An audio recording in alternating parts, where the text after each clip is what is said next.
안녕하십니까, 유범주입니다. 자, 우리가 이전 시간에 우리 송금 방식 24페이지 관련해서 했었고요. 25페이지에 나오는 어떤 그 내용, 유전세 일시와 우리 뭐 인수인도 조건, 요거는 실질적으로 우리가 이제 신용장과 추심에 들어가서 본격적으로 볼 거고요. 교재 중심으로 페이지 한 장 더 넘겨서 27페이지를 좀 넘어가 볼게요. 보험 조건인데 여기서는 제가 깔끔하게 가져갈 게 뭐냐면은 우리 보험과 관련된 용어를 좀 볼 예정이에요. 그래서 보시면은 일단 보험 조건인데 나중에 보험 파트 가서는 요 용어대로만 쓰셔야지 우리가 조금 더 학습할 때 유용합니다. 그래서 보험 조건을 먼저 보겠습니다. 기본적인 용어의 정의 개념으로만 우선 가져가시면은 우리 흔히 말하는 기본 가단은 잡힐 거예요. 먼저 우리가 보험 조건인데 첫 번째 보험 회사가 있어요. 보험 회사가 있고요. 두 번째는 보험 계약자가 있어요. 보험 계약자. 세 번째는 피보험자라는 개념이 있습니다. 피보험자라는 개념이 있어요. 자, 보험회사는 일단 기본적으로 보험 용어로 부르는 게 보험자예요. 네, 보험자라고 부르고요. 그 다음에 이제 보험계약자는 말 그대로 행위적으로 보험계약자라는 멘트는 그대로 쓰는데 보험료를 지불하는 자예요. 보험료를 지불하는 사람을 보험계약자라고 합니다. 자, 그럼 보험자는요? 보험자는 이른바 보험금 수령인이에요. 보험금 수령인. 네. 근데 이 보험금은 또 우리가 좀 밑으로 치고 나가면요.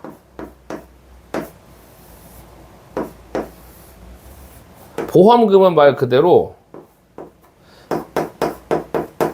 사고 발생 시 지급되는 거예요. 보험 회사가 피보험자한테 지급하는 겁니다. 네. 그럼 여기서 사고가 발생했다는 것은 이른바 보험 목적물의 손상을 가져온다는 얘기예요. 손상. 네. 보험 목적물의 손상을 조금 더 유식하게 하자면은 피보험 이익이 발생한다 그래요. 피보험 이익. 네. 피보험 이익이 발생한다 그래요. 자, 기본적으로 이 내용이고요. 그 다음에 위에 좀 올려서 네 번째 보시면은 보험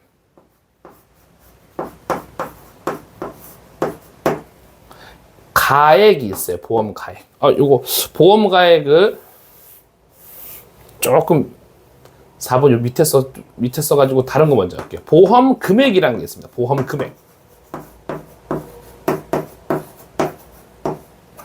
금액은 뭐냐면요. 기본적인 내용은 인슈런스 어마운트라고 하는데 보험회사죠. 보험자가 사고 발생 시 지불하는 최대 금액이에요. 최대 금액이란 말을 좀 여러분들이 가져가셔야 돼요. 최대 금액. 예. 최대 금액이에요. 그럼 잘 보세요. 보험 금액이라는 거는 사고 발생 시 최대 얼마 이런 식으로 지불하는 거거든요. 이런 식으로. 근데 실제로 사고가 발생하게 되면은 보험금이라는 거 지불해요. 즉, 이 보험금과 보험 금액은 같을 수도 있고 다를 수도 있다는 거예요. 금액적으로. 네. 무슨 소리냐? 자, 예를 들어서 보험회사가요. 보험회사에게 보험을 가입을 했는데 최대 1억을 가입한 거예요. 최대 1억. 최대 1억을 가입했어요. 1억 가입. 근데 부득이하게 사고가 발생을 했고요. 사고가 발생을 했는데 그럼 여러분, 사고가 발생했다는 이유 하나만으로 1억 바로 주나요? 아니면은 실제로 조사에 나오나요?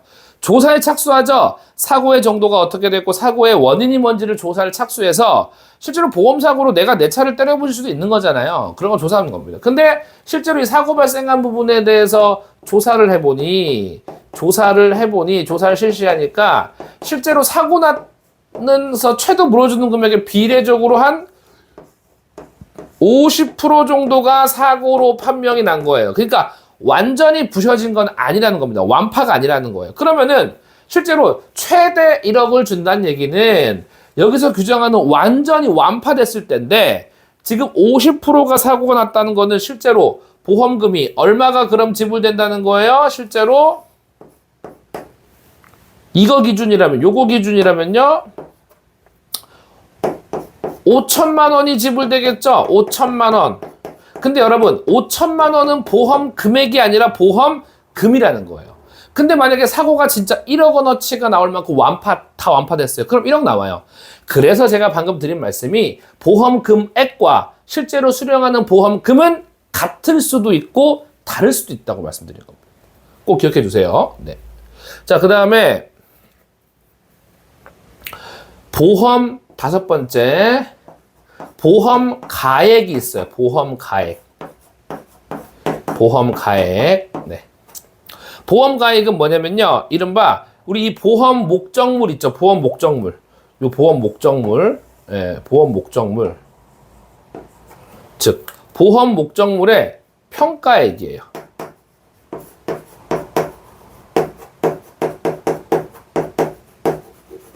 보험 목적물의 평가액. 네, 보험 목적물의 평가액. 자, 보험 목적물의 평가액. 네. 자, 그리고 이거를 보험 목적물을 이렇게 부르기도 해요. 피보험 목적물. 피보험 목적물이고요. 그러니까 이 피보험 목적물인 보험이 사고 발생하면은 여기 나죠. 피보험 이익. 사고가 발생하게 되면은 당연히 보상이 이루어지겠죠. 보상. 예. 뭐에 대한 보상이에요? 보험금이라는 보상이 이루어질 텐데 이 보험금이 지급이 된다는 것 그 자체가 피보험 이익이 발생한다는 거예요. 피보험 이익. 피보험 이익이 이게 이제 시험 문제에 많이 나온다는 시험 문제. 네. 피보험 이익이 발생한다는 건데 피보험 이익에는 요건이 있어요. 요건이 있습니다. 기본적으로 요건은 세 가지예요. 세 가지입니다. 먼저 경제성. 돈으로 주고 살 만큼의 가치가 있어야 될 것. 그 다음에 적법성. 절대 불법적인 물품에 대해서는 보험 가입이 안 된다는 점. 세 번째, 확신성. 제품이 지금 눈앞에 있어야 된다는 거. 하지만 이 확신성은 약간의 예외를 두고 있습니다. 예컨대 첫 번째는 존재할 것.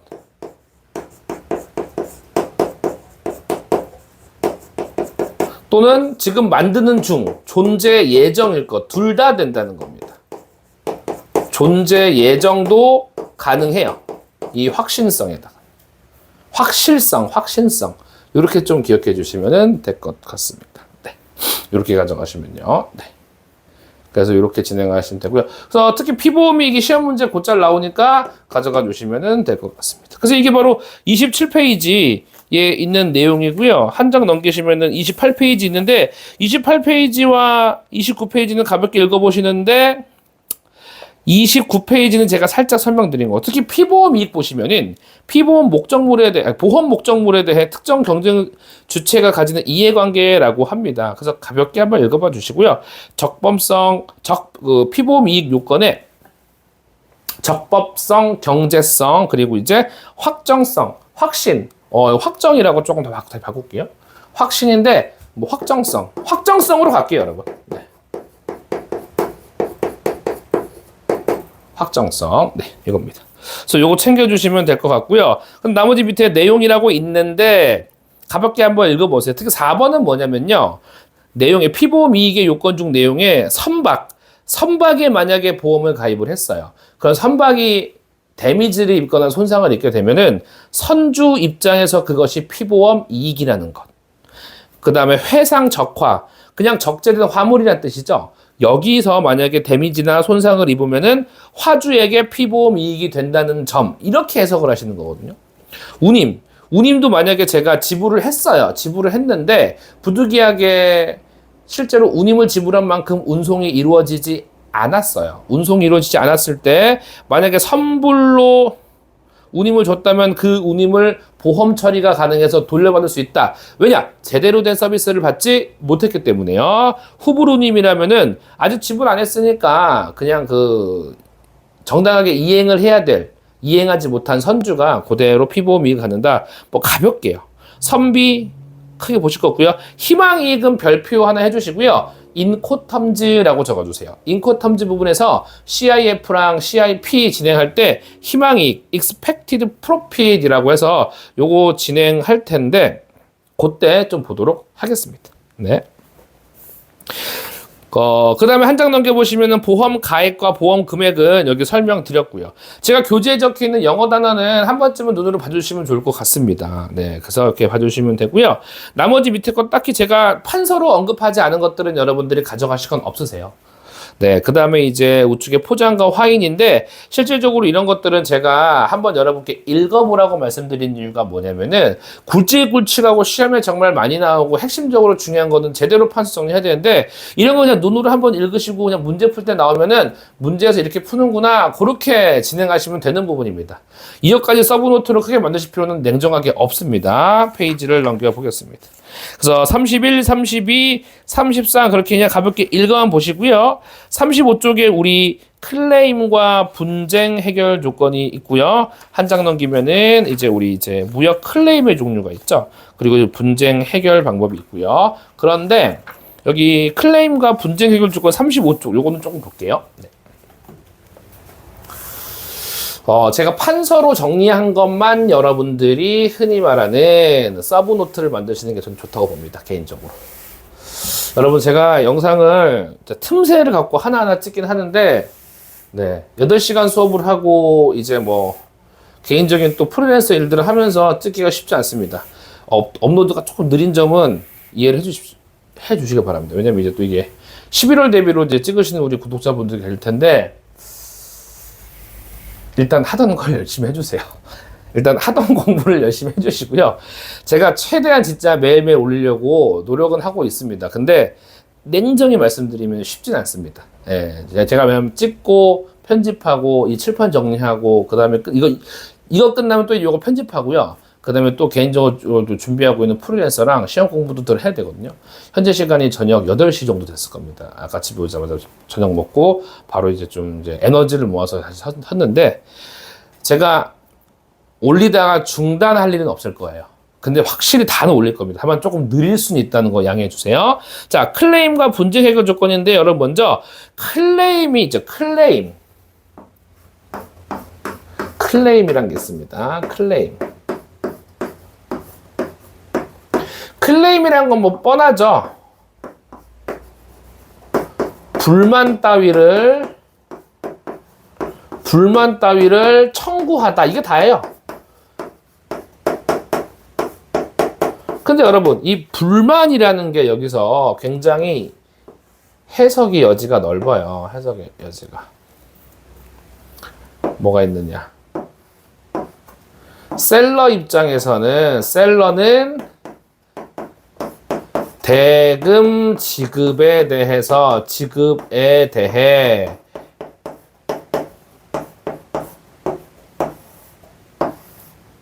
클레임을 청구할 거고요. 바이어는 물품 인도와 물품과 서류 인도에 대해서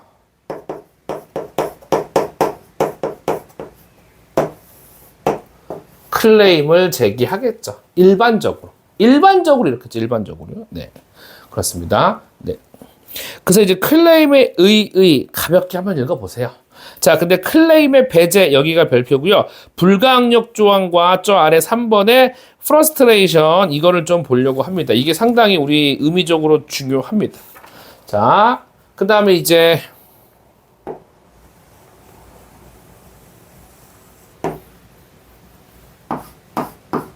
클레임의 면책이죠. 책임이 없다란 뜻이죠. 클레임을 누군가가 걸 수 있어요. 일방이 일방한테, 예컨대 셀러가 바이어한테, 바이어가 셀러한테 클레임 걸 수 있어요. 그런데 그 클레임으로부터 면책이 된다. 면책은 뭐예요? 책임이 없다. 책임 없음이에요.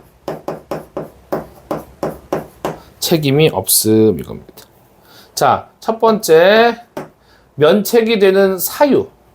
면책이 되는 하나의 사유를 볼게요. 사유. 네, 첫 번째 불가항력이에요. 우리 불가항력이라는 건 아시죠, 여러분? 인간의 힘으로 어찌 해볼 도리가 없는 걸 불가항력이라고 하죠. 네, 불가항력이라고 하는데, 자, 이거 보시면은 불가항력은 교재 보시면은 당사자의 통제를 넘어선 범위로 천재지변, 소요, 전쟁, 내란 등등등의 사유가 있다는 거예요. 자, 불가항력은 첫 번째가 자, 천재지변. 크게 몇 가지 사유만 적어볼게요. 그 다음에 파업. 그 다음에 이제 뭐 소요, 폭동, 내란 등이 있어요. 천재지변, 파업, 소요, 폭동 등 폭동이나 내란 같은 것들이 있습니다. 그럼 불가항력을 위해서는 반드시 제일 중요한 게 바로 이겁니다. 제일 중요한 게 열거주의라 그래서 계약서에 불가항력적인 사유를, 계약서의 사유를 전부 기재해야 돼요. 전부 기재. 전부 기재한다는 거는 적어진 거에 한해서만, 적힌 거에 한해서만 기재된 것만 불가항력에 해당이 돼요. 불가항력으로 인정이 된다는 거예요. 예를 들어서 계약서를 썼는데 제가 모르고 이 파업을 안 쓴 거예요. 실제로. 못 썼어요. 계약서에. 그러면 만약에 파업으로 인해서 진짜로 항만해서 일을 안 해가지고 제때 계약 날짜에 맞게 선적 조건에 맞게 선적을 못했습니다. 그럼 이거 누가 봐도 이거 불가항력인데 정작 계약서에 적혀 있어요? 안 적혀 있어요? 안 적혀 있죠. 불가항력으로 인정받지 못한다. 목숨 걸고 선적을 해야 되는 겁니다. 뭐 해외 직구로 보내든가 어떻게든 보내야 된다는 얘기입니다. 열거주의. 예, 열거주의. 근데 여러분 잘 보세요. 일단 불가항력 사유가 발생하잖아요. 사유 발생 시 당연히 사유가 발생했다면은 지금 당장 여기 보실게요. 지금 당장 사유 발생 시 일단 계약이 잠시 중단돼요. 중단. 잠시 홀드, 멈춰진다는 거. 홀드. 근데 이걸 제가 왜 쓰느냐? 사유 해소 시 사유가 해소가 됐어요. 해소. 사유가 다 끝났습니다. 불가항력적 사유가 다 끝났습니다. 그러면은 사유 해소로 인해서 바로 다시 계약이 재개가 될 수 있어요. 계약 재개. 계약이 다시 부활해요. 계약이 다시 진행한다고 해서 계약이 진행합니다. 다시 진행해요? 아니면 이어서 진행을 한다는 거예요. 근데 여러분, 솔직히 이게 만약에 1년이고 2년이고 꽤 오랜 시간이 지났어요. 그러면은 1, 2년 전에 계약을 했던 부분들이 1, 2년 뒤에는 조금 그 사정이 달라질 수가 있겠죠. 느낌 오세요? 사정이 달라질 수가 있을 거예요. 그러니 1, 2년 전의 시세와 그 이후 1, 2년이 지난 뒤에 시세가 다르기에 계약의 협상을 다르게 하는 게 맞지 않나요? 정황상? 근데 그거를 조금 더 원활하게 당사자가 합의를 충분히 하겠다라는 또 다른 보충적인 조항을 집어넣어 줘서 이 그러니까 불가항력, 폴스 메이저라고 하는데, 폴스 메이저, 네.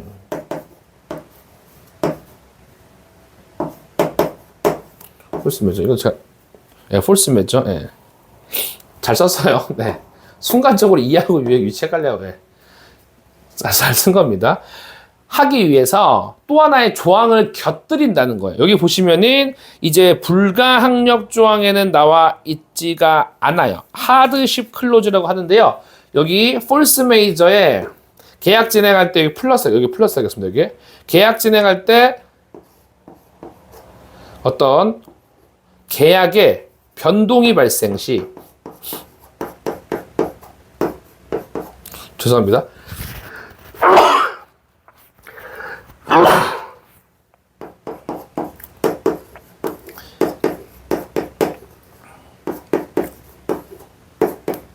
계약 변동 발생 시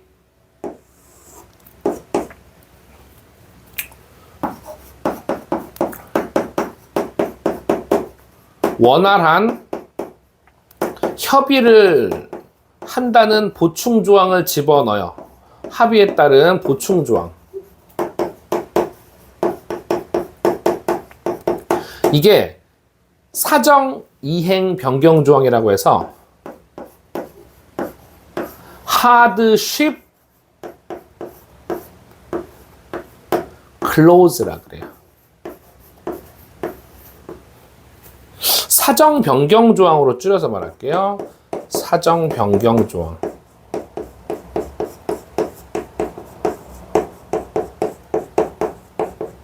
그렇죠, 요겁니다. 그래서 우리 불가항력 폴스 메이저랑 폴스 메이저, 네. 폴스 메이저. 요 하드십 클로즈랑은 네, 서로 짝꿍이라고 보시면 될 것 같습니다. 요겁니다. 자, 그리고 두 번째. 분명히 두 번째는 프러스트레이션이에요. 프러스트레이션.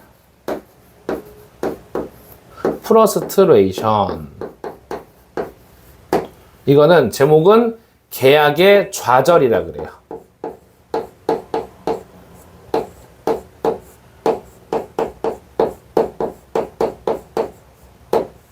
계약의 좌절. 다시 말해서 이 친구도 실제로 사유는 불가항력적 사유예요. 똑같이 동일합니다. 불가항력적 사유예요. 네. 그런데 똑같이 불가항력적 사유가 발생하면 실제로 우리 폴스 메저는 계약이 잠시 중단됐어요. 홀드. 하지만 이거는 그 자리에서 바로 계약의 해제예요. 계약 잠깐만요.